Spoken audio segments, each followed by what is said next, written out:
திருவண்ணாமலை மாவட்டம் கீழ்பெண்ணாத்தூர் வட்டம் வேட்டவளத்தில் பிரசித்தி பெற்ற ஸ்ரீ இராமலிங்க சவுடேஸ்வரி அம்மன் ஆலயத்தில் நவராத்திரி 10ஆம் நாள் விழா அம்மன் அம்புவிடும் திருவிழா மற்றும் அம்மன் வீதி உலா புறப்பாடு நடைபெற்றது.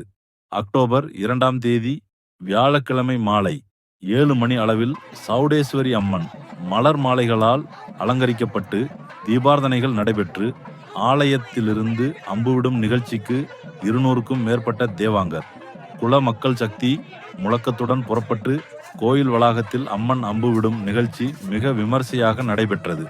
கத்தி போடும் இளைஞர்கள் படைசூழ பொதுமக்களின் ஆரவாரத்துடன் வீதி உலா நடைபெற்று திருக்கோயில் வந்தடைந்தது.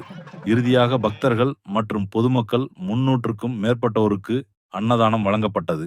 விழா ஏற்பாட்டினை சமுதாய தலைவர் சுந்தரமூர்த்தி தலைமையில் ஆலய நிர்வாகிகள் தலைவர் கார்த்திகேயன், செயலாளர் செல்வராஜ், பொருளாளர் ராமு ஆகியோர் முன்னிலையில் விழா குழுவினர்கள் துரைராஜ், சந்திரசேகரன், ரவி, ராஜேந்திரன், கலைமணி, வெங்கடேசன், நடேசன், சிவகுமார், வெங்கடேசன் திருக்கோயில் அர்ச்சகர்கள் பாலசுந்தரம், ராமமூர்த்தி, பாலாஜி, அர்ச்சக உதவியாளர்கள் குருவிஷ்ணு, லோகேஸ்வரன் மற்றும் இவ்விழாவில் தேவாங்கர் குலமக்கள் மற்றும் இளைஞர் குழு பேரூர் பொதுமக்கள் ஆகியோர் கலந்து கொண்டனர். நம் நாடு டிவி நியூஸ் செய்திகளுக்காக திருவண்ணாமலை மாவட்ட சிறப்பு செய்தியாளர் ராஜீவ் காந்தி.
Ali.